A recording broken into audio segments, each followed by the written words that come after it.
Welcome to the Nesting Eagles podcast for season 2, episode 1. My name is Drew. I'm here with Beth. Beth, how are you doing? I'm trying to stay warm.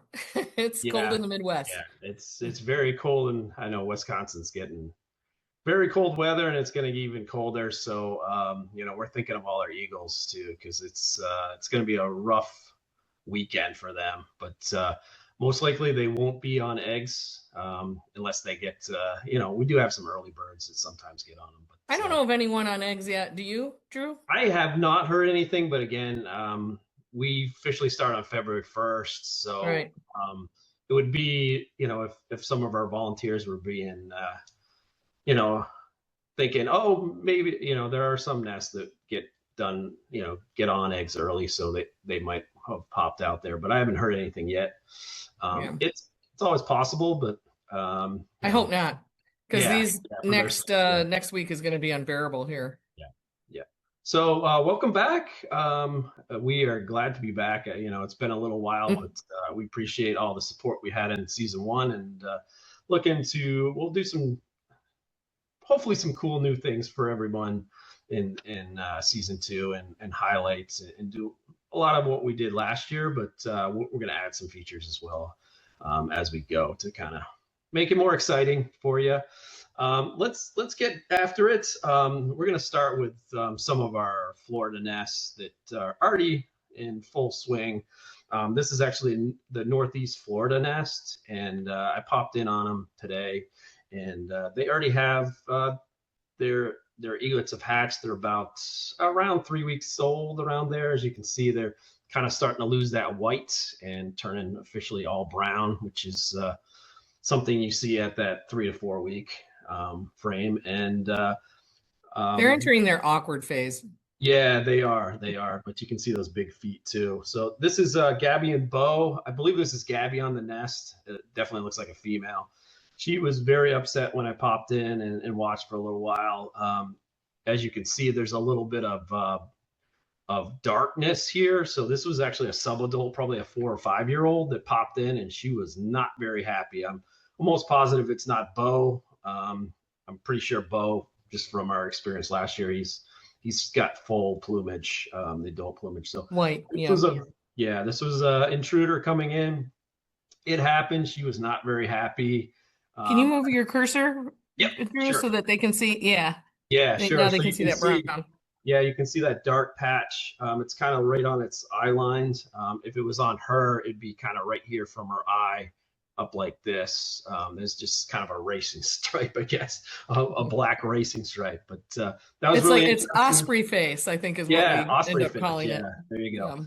But it looks like a male too. I'm guessing too, just by the size. But it looked like a male subadult that came in, sat there. I'd probably say, I don't know, it was probably about at least 5 minutes, between 5 and 10 minutes, and she was just squawking and letting them have it, and eventually it flew off. But you'll see that those, we'll talk more about it as the season goes along. But you have intruders come in.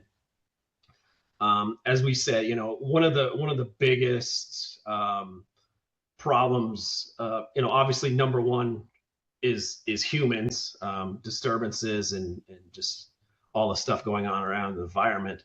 But number two probably is other eagles attacking nests that are poorly defended. She did a really good job of defending this. It's funny, the one in the front there closest to mom was just kind of, at one point, was just, doing some wing exercises, just kind of like la la la. Didn't have any idea that there was a serious threat there, but it was pretty funny to watch. So it's good to see this nest is doing well in Florida. And let's go on. And what that little bird doesn't realize is its sibling in it are a meal for that other intruder bird. Not only that, but the fish. I mean, it's an easy meal. Yeah. So it's this is the Southwest Florida nest, and as you can see, that I think the one thing that Bess was commenting too, and I noticed right off the bat, was this huge foot. So this is another one in the awkward. I think it's a little bit, looks, it's still got some of its down there. You can see the grayness. So that's probably slightly younger. So if I was to guess, I think it was, early January, but probably a little bit younger than those two other ones at the other Florida nest. But the kind of the story about this one, if you haven't been following it, is there's a egg, and people have been joking that it's kind of like an egg friend, and I don't see it in the nest here. It might have gotten, I think at some point, I think Beth, you had said it got buried, and or maybe the adults on it right now. But there's been an egg kicking around, and likely non-viable. It's probably not viable. It probably will not hatch. And there's a lot of different things that we can talk about that. I know we've talked about that before. There's just a number of things that can go wrong, and that's kind of the beauty and the pain of the nesting season for eagles. Is a lot can go wrong. It's a very long season, and sometimes we just can't tell what happened. But for whatever happened, this egg did not hatch, and likely won't hatch this far after its sibling. It's hatchling. It's probably very, very unlikely that it'll hatch. Yeah, too far back. Yeah, and I know they've been off it and on it, incubating it sometimes, off of it others, and we which in Florida they can get away with that. Yeah, they definitely can with the. In Wisconsin, you can't get away with that. No, because if you get under that 32 degrees on the freezing temperatures, an egg will quickly freeze, and that's why we're talking about with the cold weather in Wisconsin coming up, and now and even getting even colder. If they're going to lay an egg, it makes it very difficult for them, and there's a good chance that it'll fail, because if they are off the nest and off the egg for just a few minutes, that temperature can drop below where it doesn't become viable, which is a shame. So, well, and we tell a lot of our volunteers that we abide by U.S. Fish and Wildlife. We keep our distance from the nest when we're observing it, because you don't want to irritate the parents and have them fly up off the nest, and if they're feeling threatened, have them lose sight of what they're supposed to be doing with incubating, because in Wisconsin it doesn't take much time, especially when we're going to have highs in the negatives. That it doesn't take much time for that egg to become non-viable. And we've had that happen. We not have. with our volunteers, but with other people causing a distraction to the nest. Yeah, that's why human disturbances are very important. That's why we always recommend people keep their distance, use your long camera lenses, binoculars, spotting scopes. Don't make a lot of noise, and kind of keep a quieter voice, because especially in this early season, it can happen pretty easily where you disturb. I read where people will say all the time, I'm always under that nest. It's never an issue. It's not an issue now, but it is an issue when they're on eggs, because their hormones have kicked up and they're going to be a lot more sensitive because they have young in the nest and they're trying to protect the young, because in egg form or hatchlings, they can't defend themselves. So and every pair of eagles has a different personality, so you don't want to push it just because you don't want to be the jerk that is the reason why that nest doesn't raise young that year. It's something, they always say, and the research backs this up, is in the early season, they're ultra sensitive, as Beth mentioned. Their hormones are kicking in, and if something happens up at the nest, because they don't have a whole lot invested, they haven't laid eggs, they haven't done anything, they really haven't started the season. That's when they're more likely to abandon the nest, and nobody wants that to happen. And then, as time goes by and they're more and more invested, and they have eaglets, they'll get a little more tolerant to disturbances and activities. But we still want to be respecting their space and making sure they have their space to do what they need to do, away from a lot of human interaction and disturbances, just because it can go quickly. We have seen it in the past, and Beth can testament to it. Even if it's workers, or we've seen control burns. I Have made a 6'4" guy Yeah, yeah, with a red beard, rugged dude. I made him yeah, cry. I yeah, felt really bad. yeah. But it's and that's why we try to educate you all about that, so you are aware that if you are, especially if you have a nest by you, you got to understand these things so that you're not, that he was, the landscaper was purely, in this case, wasn't educated enough to know what he was doing. And it's tragic and it was unfortunate. But we've seen controlled burns, Yep. snowmobiles causing disturbances. Obviously not in Florida, but up where we are in snow country, it's a little bit different. But there's a lot of things that have to go right for an eaglet, even just one eaglet to fledge. We just want to give them the space and help them as much as possible. So Like 7 years ago, I was just so lucky. I mean, when my and two groups of friends, we started watching the eagle nests and we were reporting to the DNR. And we just had a couple of nests, but everybody fledged. It was, nests fail? Really? Nests fail? No, eagles are like 100% on the job. And it's like, it was a very rude awakening to then have see everything that can go wrong with a nest. Avian flu, of course, being the worst thing, and it's still out there, um, and it's just gonna be. But yeah, hopefully, we don't get hit like we did in 22, because that was yeah, bad year. a very bad year. Yeah, yeah, Hmm. yeah. So it's like anything. We've seen it, and our program in Wisconsin continues to grow and get larger. And it's usually about that 10 to 15% of nests fail. And a lot of it's weather related, but we had a couple last year that were human disturbances that caused issues and caused the nest to fail. So that's tough, especially with eagles. They only usually raise one or two. So if the nest fails, it's not like ducks where there's a dozen of them or whatnot. So it's a lot less. So it's important that we keep our space on the nests and give them space. So we always recommend that. And now we're gonna. Beth took some great pictures, Yeah. and I'll let her tell you what's going on at these ones. Well, this is where near where I live. This is Geneva Lake in southern Wisconsin, and you see an open watering hole there. So we got cold really early in the season, and then we warmed up, and then the ice melted, and then we got really cold again. So we've already gone through a few cycles of having ice and having it melt, and this was the last round, and these are for subadults.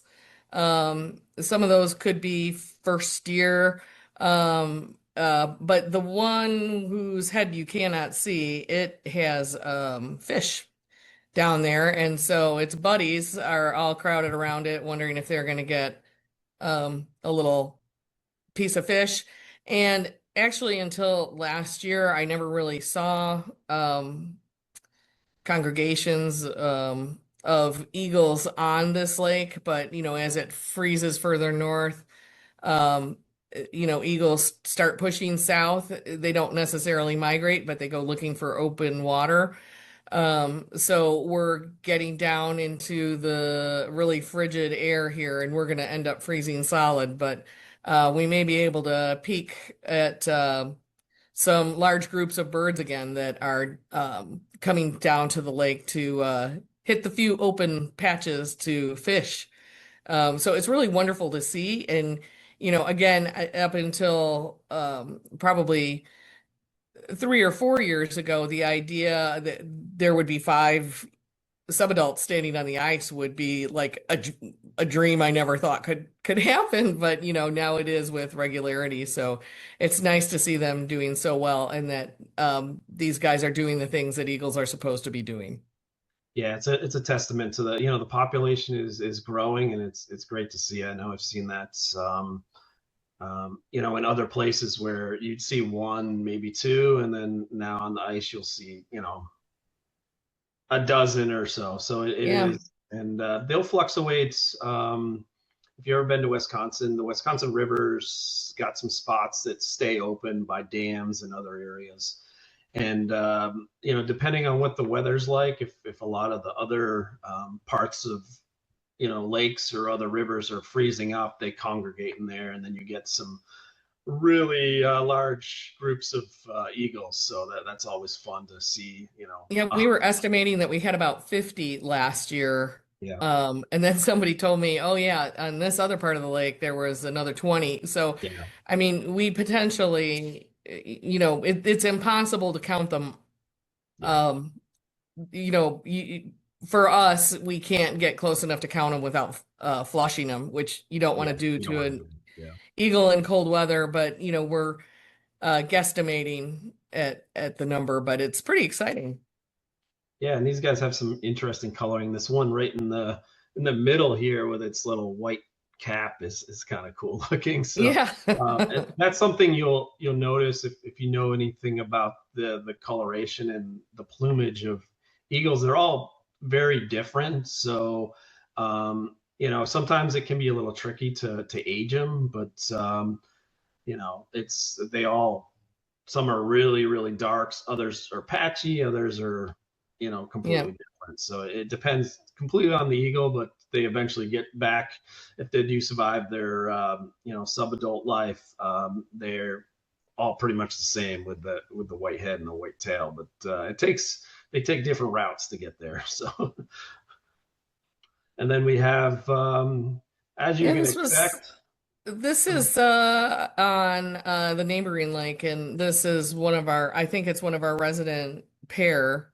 Um and it was chasing off an interloper. Um they were just having, nothing serious, just having a little bit of fun doing some sky maneuvers. Um but the adults that are nesting nearby are very tolerant still. We'll see if it starts changing coming up in the next week or two as they get ready, closer to getting onto the nest, onto eggs. But um, yeah, it's always, can I get out of the car fast enough, grab the camera, point it up to the sky, get it in focus, and get the shot? Yeah, It's not always easy, but no, it's fun to catch whatever you catch. yeah. And then another battle. Was it? I Yeah, imagine this was this on Geneva Lake? this one was, I believe, and Okay. this one was a little bit more intense. And Yeah, I see can't help them. but thinking that the eagle with its back to us just looks so tiny. Yeah, it does. Yeah, Um, I think it's but just that it's kind of closed up and certain yeah, things aren't out. But yeah, it does look tiny. but I loved looking at the talons because the talons are pretty evenly matched there. Yeah, Um, so it was just again, when you see are these things aren't often serious. It's practice, it's play, it's learning how to be eagles. So these sorts of interactions are good for them to go through. But I've never seen anyone um not fly off and be fine, but I'm sure that during the nesting season at the nest with eaglets, it would not end that well yeah, if this yeah, was a fully mature bald eagle going after a sub. yeah. And then of course, starting this time too, they do the hooking of Yeah. eagles. Still haven't seen it. Yeah, I haven't seen it either. Yeah, but someday I'll get watching. Someday. Yeah, but Reasons to keep going, Drew. Reasons to yes, keep yeah. going. So, but and then we have. I know we've mentioned this on the pod before. Yeah. This is kind of a prominent nest. This is. I'll let you describe Yeah, it. That's what's going on. this is one of my nests. Well, actually, all of them are for the most part, but that I go and photograph. But these two are in Milwaukee County. And the thing that's interesting about them is they've picked a neighborhood and to live in. And so there's a good density of people, and the neighbors, I think, are just fabulous with them because they tend to treat them as neighbors, and you don't pry on your neighbors and peek in their windows. And, so the Eagles are, you look, you admire, you keep walking. And I very much appreciate that about them. But neither of these Eagles built this nest. So you go back 4 years ago. Um, yeah, because that was 2022. And I can't believe I just rolled my eyes trying to think back on video. So in 22, these guys started the nest, the original female and the original male, and the original female um, got avian flu. We're thinking from a coot he brought her, and as part of courtship, and he was fine. He was near her, but she ended up, you like lead and avian flu and some other things mimic one another. And what it does is it affects them neurologically. It affects their ability to fly or control their muscles. And with avian flu, they'll end up cranking their neck sort of back and sideways. And it's a twist to their neck that happens. And eventually they're going to suffocate. And so fortunately for her, she was captured by our Humane Society and was brought in. She made it overnight, but then they ended up euthanizing her because she was struggling to breathe. And that was the kindest thing to do because there is no, once your issues go neurological, they can't really work them. They don't survive.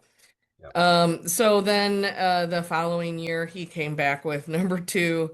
I think she ditched him.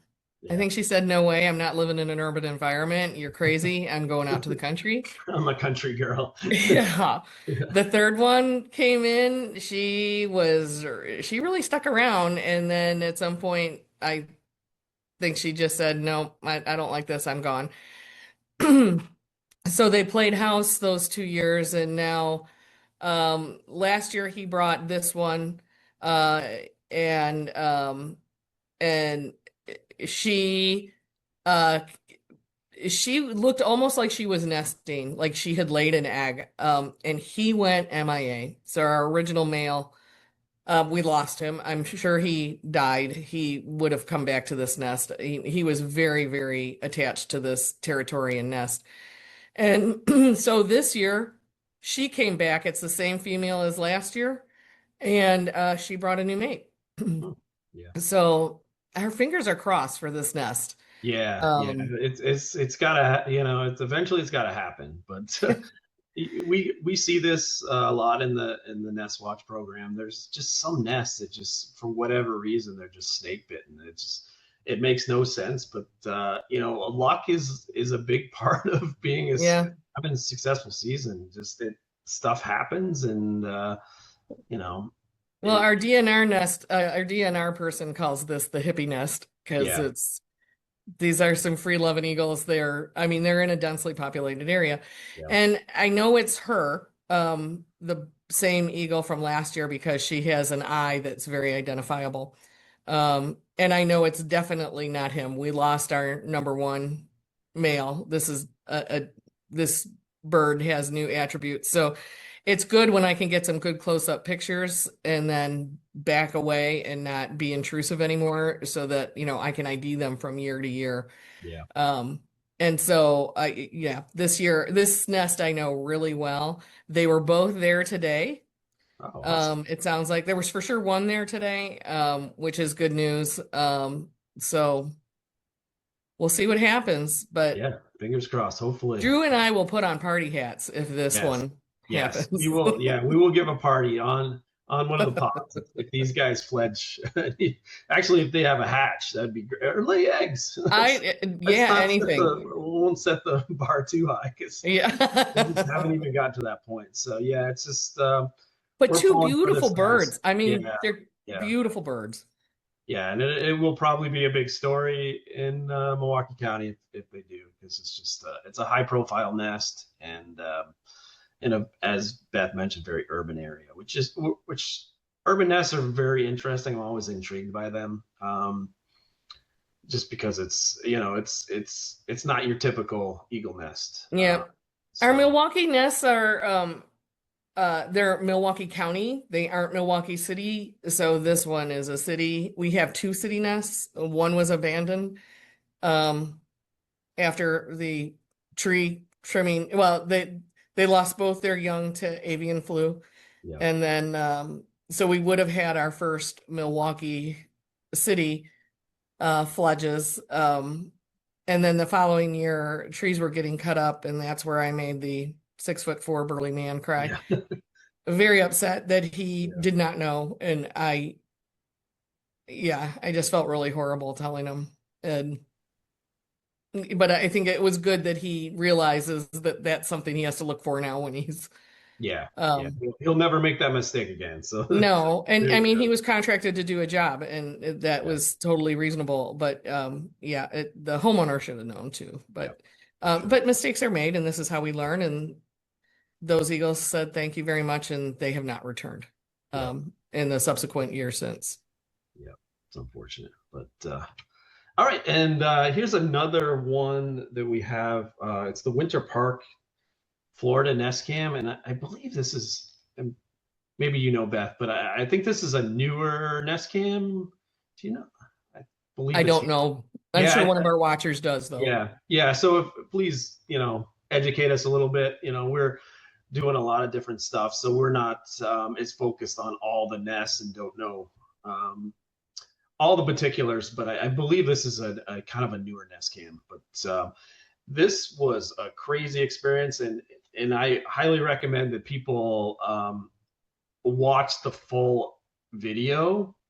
You can find it on YouTube as well. But basically, what happened was the male was up. You can kind of see the trees up in the back there. He was perched up there, and there was some kind of commotion. And I think the owl was already there, and he came into the nest, barreled into the nest, like what's going on? And then eventually he settled down and took off, and she settled down. As you can see, this is the female in the nest, and she was, kind of sleeping. And this great horned owl came out of off the tree and bonked her right in the head. A couple scenes there. I just pulled a screen grab of this, but as you can see the eyes of the owl. It's pretty neat. But it looks like she's okay, and she didn't have any side effects from that. So hopefully she's okay and 100%. But this is, a little while ago on the 12th. But I thought it was very interesting, and to start a conversation about great horned owls, because great horned owls and eagles have a very complex relationship. Great horns tend to nest earlier than eagles. And we've seen it in the program, in the Nest Watch. I think there's probably at least a handful that I can think of that the eagles come back, they're looking to nest, and a great horn's already taken over the nest because they started earlier. So it happens, and you also see this where they will prey on birds. I don't think it was trying to prey on this nest particular, maybe trying to scare it off. It does not like its neighbor. Yeah, So you've got two apex predators here. The yeah, great horned owl is apex in the owl world in yeah, this part of the country, and the bald eagle is certainly apex over, hawks or whatever. But and we talk about this at a place where I volunteer as a raptor handler. Who's more apex of the two, the bald eagle or the great horned owl? And I always land on the side of silent flight and night vision. I would, you know, I hand it to the great horned owl. It weighs significantly less than a bald eagle. Um, but this, you can tell that bald eagle has no idea what is going to hit it in exactly 1 second. yeah. Has no idea that owl is coming. Yeah, and I think it's the attitude of the great horned owl. It's one of my favorite birds too, just because it's just they have a lot of attitude. They go after a lot of things, and to be honest, your pets, I'd be more worried about a great horned owl than I would an eagle in most cases. Especially if your pet gets out at night, that's not a good thing. If it's a little cat or a little dog, because those Well, they one of their favorite things to eat is a skunk. yeah, yeah, Owls have very little olfactory sense, and so yeah, skunk doesn't bother them yeah, to eat yeah, and it. it's and that's about the size of a cat or small dog is a Yeah. skunk. So yeah, they'll take them. So, but I So thought I it was went out on the front porch the other night. We've had for those of you who also follow Aurora Borealis, and when we are having a good solar storm, it was like midnight and the household was asleep, and I went out on the front porch to go see if I could catch any activity with the aurora. And it almost scared me because the great horn was so close in the tree next oh to the wow, house hooting. This was not last night, this was the night before. yeah, And then I heard the male, whose voice is lower, even though he's a smaller bird than her. He has a deeper voice. So he was hooting back to her. And then down the road, I could hear a third and a fourth going off. And I saw no aurora, but I was like, four. I've got four great horned owls yeah, that's fun. within hearing distance of my front porch, and that was pretty cool. Yeah, and they're doing their thing too. They're either I don't know if they've started yet, but if they They have, have in I, Wisconsin. yeah, I think they've some of the nests, and those guys were probably a little bit, still trying to match up. Maybe they'll nest soon though. Those ones that you hear in your backyard. We So have no screech owls this year, yeah, Drew, and that's yeah, really unusual. And so our deduction is um the great horns, we hear them almost every night. So yeah, they're going yeah. to They've come be in. Yeah, on our property, our neighbor or our neighbors. They're going to be close by. yeah, and that's typical. You see it with eagles too. If they nest by a rookery, it usually clears out, and then Yeah. great horned, the smaller owls and some of the smaller birds will clear out too. They're not like I don't want that as a neighbor. That's Yeah, they are not good neighbors. yeah, They they're make not. really, really No. lousy neighbors. Yeah.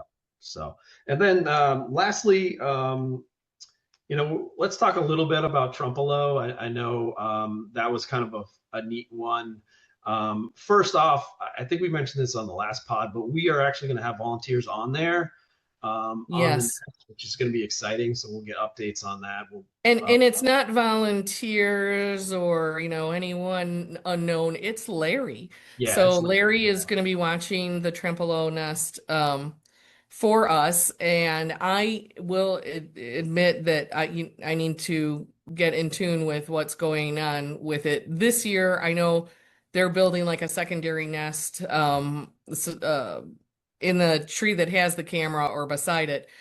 But after what happened last year, with Mr. T going back and forth across the river, it'll be nice to have um, some of Larry's observations of what he sees going on there with whether or not Mr. T is actually the parent, the Yeah, biological parent, but he certainly was the adoptive parent, at the very least, of the Minnesota island nest. So I can't wait to see how it plays out. It's like a real yeah. life Eagle soap opera. Yeah, and a big shout out to Larry.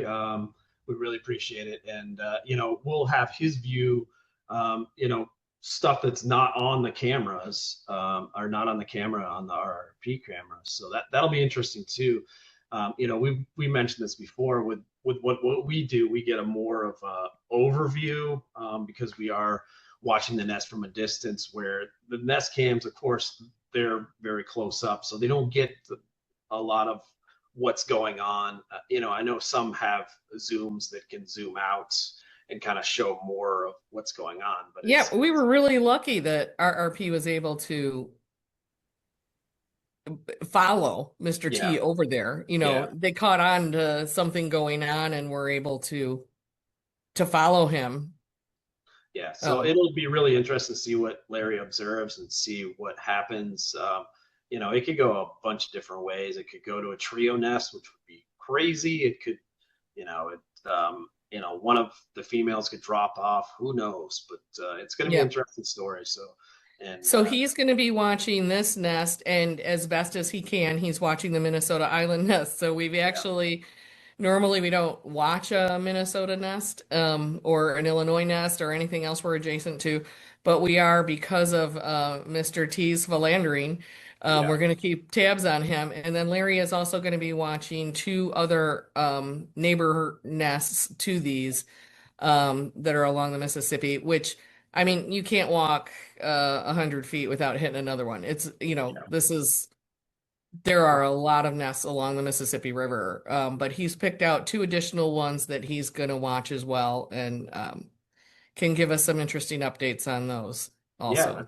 that should be fun. I'm really excited to see what it observes, and Trempealeau is a new county for us, and we're excited about that as well. Yeah, ever expanding.